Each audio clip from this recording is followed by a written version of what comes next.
bienvenue dans cette quatrième et dernière vidéo sur les exercices classiques autour du théorème de Pythagore. Donc ici on a un exercice de synthèse qui va mélanger deux notions que nous avons vues précédemment. D'une part la fameuse formule qui permet de calculer la distance entre deux points dans un repère cartésien, que voici. Et d'autre part, le point précédent, on va réutiliser un petit peu aussi la réciproque du théorème de Pythagore. Les deux dans le même exercice, donc c'est assez intéressant. On va d'abord nommer et placer les 3 points, puisque ici on vous parle de 3 points. Donc A 1, 4, B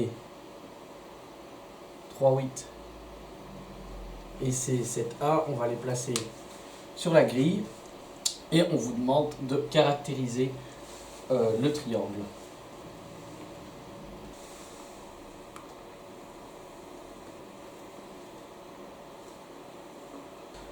En apparence, on dit bien, il y aurait peut-être, ici, un angle droit.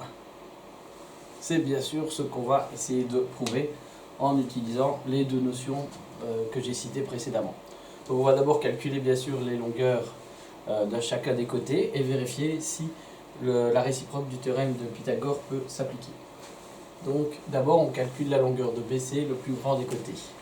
Je rappelle la formule, c'est toujours celle avec un plus, donc c'est la formule de base du théorème de Pythagore.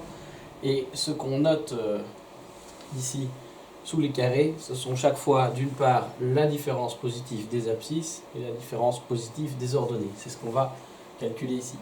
Donc B et C, voilà, grand côté, donc on regarde les coordonnées ici. Donc sur les abscisses, vous avez 7 moins 3, plus grand moins plus petit, ça fait une différence de 4. Voilà. Et sur les ordonnées, vous avez ici 8 et 1. Entre 8 et 1, vous avez une différence de 7. Alors 16, bien sûr pour 4 au carré, 49, et en fait vous avez ici la racine carrée de 65. Ça c'est pour BC. Alors on garde la racine, on ne va pas plus loin, puisque dans la réciproque du théorème de Pythagore, si vous vous en souvenez, il faut vérifier les deux membres de l'égalité, mais chaque membre contient des carrés. Donc c'est très pratique de garder la racine, parce que bien sûr quand on l'élèvera au carré, on ne gardera que le radicande, c'est-à-dire le contenu de la racine. Donc ça ne sert à rien d'aller plus loin, on garde la racine carrée exprimée comme ça. On va faire les deux autres côtés de la même façon. AC, donc on regarde les points A et C. Le premier et le troisième, on regarde les abscisses, entre 1 et 7, 1 et 7, la différence est de 6. Sur les ordonnées, entre 4 et 1, 4A, la différence est de 3. 36 et 9, vous avez la racine carrée de 45. Là, pareillement, on garde la racine, parce que quand on veut utiliser la réciproque de Pythagore, le carré va l'enlever. AB, pareillement. Donc entre A et B, les deux premiers points, différence sur les abscisses, vous avez 3 moins 1, donc ça fait bien 2. Sur les ordonnées, entre A et B, vous avez 8 moins 4, ce qui fait 4 ici. Et on garde la racine de 20 de nouveau pour la raison que j'ai évoquée précédemment. On va utiliser la réciproque du théorème. Donc comme précédemment, nous allons regarder quel est le plus grand côté, c'est BC, et on va élever BC au carré. 65 puisque vous élevez une racine au carré. Alors on va vérifier ce que vaut la somme des carrés des deux autres côtés. Donc nous allons prendre AC au carré, on rajoute AB carré, donc le carré de AC, AC c'est la racine de 45, bah forcément ça fait 45, vous rajoutez le carré de AB, AB c'est la racine de 20, vous l'élevez au carré, vous obtenez 20, et évidemment 45 plus 20, cela donne 65. Donc ici, le carré de l'hypoténuse vaut 65 et la somme des carrés des deux autres côtés vaut aussi 65. La conclusion est triviale. Évidemment, oui, votre triangle, il est bien rectangle en A, puisque c'est le sommet qui est opposé à l'hypoténuse. On voit, il n'y a pas la lettre A dans BC, ça veut dire forcément que l'angle droit est en face, est opposé à ce côté. Donc je peux repasser en trait plein ceci et carrément enlever mon point d'interrogation. Nous avons bien un triangle rectangle, on va le noter, par la réciproque du THM pour théorème de Pythagore, virgule, ABC et rectangle. Voilà. Donc voilà un exercice intéressant qui mélange à la fois la formule du calcul de distance dans un repère cartésien et à la fois la réciproque du théorème de Pythagore. On termine cette série d'exercices par quelques constructions, donc on est toujours à la page 7, comme pour toute cette vidéo. Et donc voici une construction un peu particulière qu'on appelle limaçon de Pythagore. Et premier exercice, on vous invite à la reproduire à l'échelle sur une feuille quadrillée. Donc voilà, tout simplement 1 cm égale évidemment une unité ici évidemment égale 1 cm, donc 2 petits carrés sur un quadrillage de feuilles classique. Et il suffit chaque fois de respecter l'angle droit. Vous partez évidemment du centre, vous commencez par un segment vertical d'1 cm, l'angle droit, un autre segment vertical d'1 cm, et ainsi de suite. Vous obtenez l'hypoténuse, vous reprenez votre équerre, 1 cm, vous rejoignez, vous reprenez votre équerre, 1 cm, vous rejoignez, vous reprenez votre équerre, 1 cm, vous rejoignez, l'équerre évidemment pour faire les angles droits. Et ainsi de suite, vous obtiendrez cette figure-ci. Donc nous on va s'atteler directement à l'étape B. Voilà. Et donc on vous demande de déterminer rapidement la longueur de l'hypoténuse, par exemple du 7e triangle, du 15e triangle, etc. On va d'abord nommer tout ça. Alors ce qui pourrait être le centre, mais ici le mot ne s'applique pas tellement, on va dire le point de départ, l'endroit d'où on parle, le point 0, ici on va l'appeler O. Voilà. Et on va après tout simplement faire le tour, chaque sommet d'angle droit, A, B, C et ainsi de suite. Donc bien sûr on commence par calculer OB. Alors nous allons chaque fois calculer une hypoténuse, chaque fois vous avez le plus grand côté, donc ce sera à chaque fois la formule avec du plus. Alors là évidemment ça pose aucun problème, que je mette les carrés ou pas ça change pas grand chose, et vous avez racine de 2. On garde ça bien sûr. Donc première hypoténuse, la racine de 2. On continue. Alors qu'est-ce qui se passe après? Pour le deuxième triangle, donc pour OC, vous avez toujours A plus la racine de 2, puisque bien sûr l'hypoténuse du premier triangle est devenue le côté moyen du second triangle.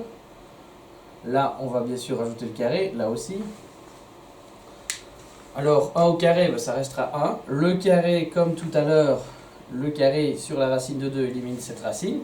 Et vous vous retrouvez avec 1 plus 2.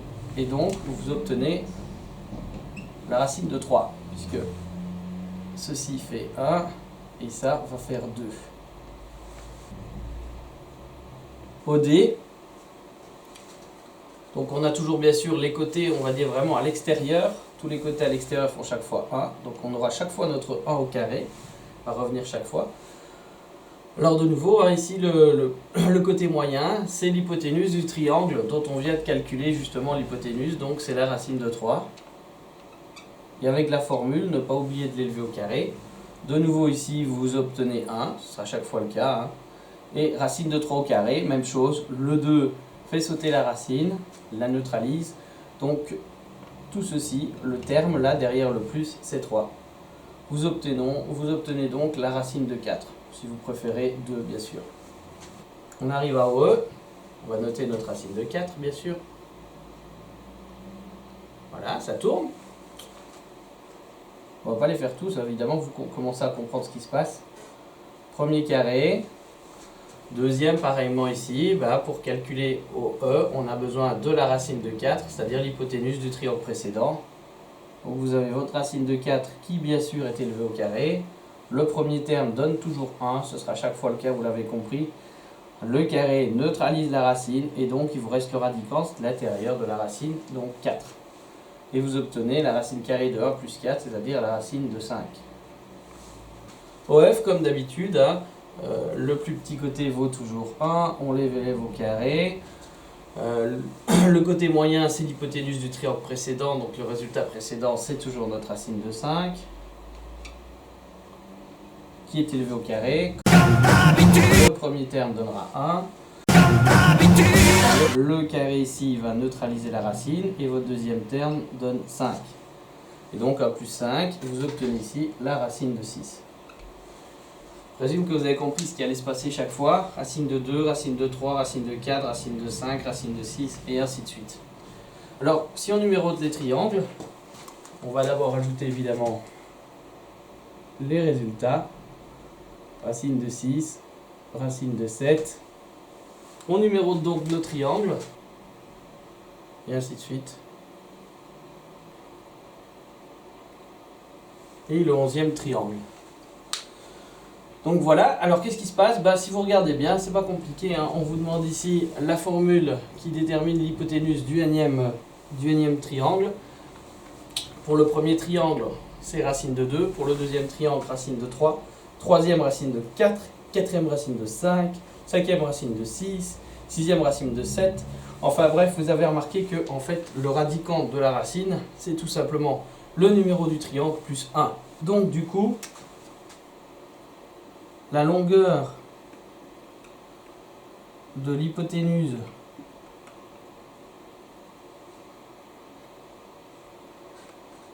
du énième triangle, et vous prenez tout simplement la racine carrée de n et vous rajoutez 1. Donc n, évidemment ici, c'est le numéro du triangle, c'est ce qui est écrit en rouge. Donc par exemple, vous voulez la longueur de l'hypoténuse du 9e, 9 plus 1 égale 10, et si vous regardez bien la longueur de l'hypoténuse du 9e, c'est bien la racine de 10. Vous voulez la longueur de l'hypoténuse du 1000e triangle, 1000 plus 1, donc ça veut dire que la longueur de l'hypoténuse du 1000e triangle, ce sera la racine de 1001, et ainsi de suite, ça va tout seul. Donc voilà comment on utilise et comment fonctionne le fameux limaçon de Pythagore. Donc ici, dernier exercice de la vidéo, nous allons apprendre à construire un segment de droite d'une longueur irrationnelle. Alors c'est assez intéressant aussi comme application puisque on part de quelque chose de bien entier. Voilà les 15 premiers carrés parfaits qui vont nous aider énormément dans cet exercice. Si vous ne les connaissez pas, je vous conseille de vite les mémoriser. Ça devait être fait normalement pour la fin de la deuxième. Et donc, en prenant des nombres tout à fait entiers, les 15 premiers carrés parfaits, ainsi bien sûr que leurs racines, qui sont là, vous allez pouvoir obtenir et réussir à tracer sans mesurer des segments dont la longueur est irrationnelle, tels que racine de 5 ou racine de 12. On a deux cas, on a un cas facile et un cas un peu plus technique. Donc on va commencer par le cas facile, vous allez vite comprendre où est la différence. Alors, le but en fait, c'est de réussir à fabriquer votre radicand, donc le contenu de la racine, en utilisant deux carrés parfaits qui sont ici dans la liste. Donc, vous devez essayer de réaliser soit une somme, soit une différence, dont le résultat sera 5, en utilisant les carrés parfaits, donc la deuxième colonne. Donc pour obtenir 5, vous n'avez le droit, donc je rappelle, qu'à faire du plus ou qu'à faire du moins, et vous ne pouvez faire qu'une seule opération. Vous allez comprendre évidemment juste après pourquoi. Donc évidemment, si vous faites 1 plus 4, vous les avez ici, voilà. 1 plus 4, vous vous doutez bien que ça fait 5. Donc vous avez bien sûr que racine de 5 au carré, vous allez me dire, c'est pas très utile d'écrire quelque chose comme ça. Oui, mais dans la relation de Pythagore, je rappelle la formule générique. Donc ici, on va respecter évidemment la structure pour pouvoir l'utiliser après. Donc il nous faut forcément de l'autre côté des carrés aussi, avec un plus, hein. On se calque sur la formule générique classique, où vous avez dans le membre de gauche le carré de l'hypoténuse. Donc ceci, c'est comme si vous aviez 5, on est bien d'accord. Et 5, c'est 4 plus 1. Alors, 4 et 1 sont des carrés. Donc je peux très bien réécrire ceci. 2 au carré plus 1 au carré. Et ça fonctionne. Donc, j'ai toujours bien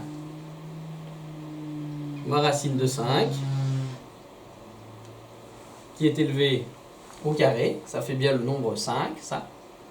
Et 5 est bien égal à 4, le voilà, plus 1, le voilà. Et on a bien la forme du théorème de Pythagore. Alors, la mesure des côtés, ben, qu'est-ce qu'elle va être? Ben, vous remarquerez que ça, forcément, ça va être le côté moyen, 2. A, ce sera le plus petit. Et ici, racine de 5, ce sera bien votre hypoténuse. Ce sera bien le plus grand. Et vous avez, on va le faire ici évidemment, vous savez construire sans problème votre triangle. Donc il suffit tout simplement, ceci étant les deux plus petits côtés, de les mettre de part et d'autre d'un angle droit, donc un côté de 2 cm, un côté de 1 cm, et vous aurez une hypoténuse qui sera égale en fait à la racine de 5. Donc voilà le dessin qui correspond bien sûr, le côté moyen de 2, le plus petit côté de 1, l'angle droit. Donc vous commencez bien sûr par construire le côté de 2, vous construisez votre angle droit et sur cet angle droit vous faites un autre côté de 1 cm tout simplement. Et vous pouvez mesurer ici votre hypoténuse de votre triangle. Évidemment ici on a l'arrondi au centième, c'est 2,24 et vous pouvez constater que 2,24 c'est bien la racine de 5. Alors un peu plus compliqué ici, un segment dont la longueur est la racine de 12. Donc on va devoir travailler ici avec une différence. Donc si vous repérez les nombres dans les carrés parfaits, 12, vous repérez 16 et 4. Voilà. Voilà le petit calcul. Votre racine de 12 ne sera pas l'hypoténuse, mais ce sera à des plus petits côtés. Il va falloir ruser un tout petit peu pour la construction, mais rien de bien difficile. Donc on va d'abord écrire notre relation, vous compreniez pourquoi ça fonctionne ici. Donc attention, c'est la variante, hein. Donc c'est comme si vous isoliez dans le membre de gauche, soit b carré, soit c carré. Donc vous allez revoir la deuxième vidéo du chapitre, celle avec la démonstration et la manipulation de la formule, et vous verrez comment isoler à gauche, que quand on isole à gauche b carré ou c carré, forcément ici on a un moins, on aura toujours ici le carré de l'hypoténuse, et là l'autre petit côté. La longueur de notre segment, ce sera la racine de 12, qui va être élevée au carré dans la formule. Les carrés ici sont 16 et 4. Voilà. Et donc si on veut faire correspondre ceci à la relation de Pythagore, 16 c'est 4 au carré, 4 c'est 2 au carré, et ici ben, on a toujours notre racine de 12 qui est élevée au carré. Je les repasse en rouge puisque ça va être la longueur des côtés du triangle à construire. Nous aurons bien la racine de 12 qui ne sera pas l'hypoténuse, qui sera un des plus petits côtés. Ici, vu la transformation de la formule, vous avez l'hypoténuse. Donc on aura un grand côté de 4 cm et un des deux autres petits côtés fera 2 cm. Donc voilà, il n'y a plus qu'à s'atteler à construire ce triangle. Donc étape 1, vous construisez un segment de 2 cm, donc je m'occupe de ce segment-ci. Voilà. Donc l'autre petit côté sera la racine de 12 qui est ici.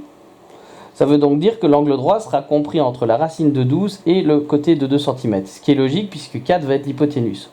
Donc on peut d'emblée construire une perpendiculaire Voilà, à ce côté de 2 cm, passant par une des deux extrémités. Elle file évidemment vers le haut, et la question évidemment c'est de savoir où s'interrompt pour construire le côté racine de 12. C'est là qu'arrive l'hypoténuse, donc qui doit faire 4 cm. Nous construisons un cercle de 4 cm de rayon autour de l'autre point. Votre hypoténuse, elle doit faire dans tous les cas 4 cm, d'où l'idée du cercle de rayon 4 cm autour de A. Vous savez bien que tous les points qui sont donc sur ce cercle bleu seront à 4 cm du point A. C'est la définition même d'un cercle. Ça veut dire que là où vous avez l'intersection, donc le point qui se trouve ici, le point C, donc le point C il est sur le cercle bleu, donc il va être à 4 cm de A, et en même temps il est sur la perpendiculaire au premier côté que vous avez tracé à AB. Voilà, si vous reliez, vous avez bien un triangle rectangle et vous êtes certain que votre hypoténuse fait bien 4 cm aussi. Donc vous avez votre côté de 2, votre côté de 4 qui est l'hypoténuse. Par le théorème de Pythagore, forcément le côté BC est forcément la racine de 12. C'est ce qu'on va mesurer tout de suite.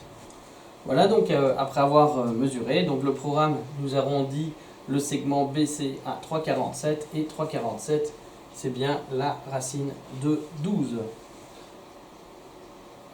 Donc cette quatrième vidéo termine les exercices classiques sur le théorème. Vous aurez encore 2 ou 3, voire peut-être 4 vidéos, mais bien plus tard, avec des problèmes et des démonstrations. Mais ce sera après d'autres chapitres qui sont pour le moment prioritaires. Voilà, merci d'avoir visionné et bon travail à tous. Au revoir.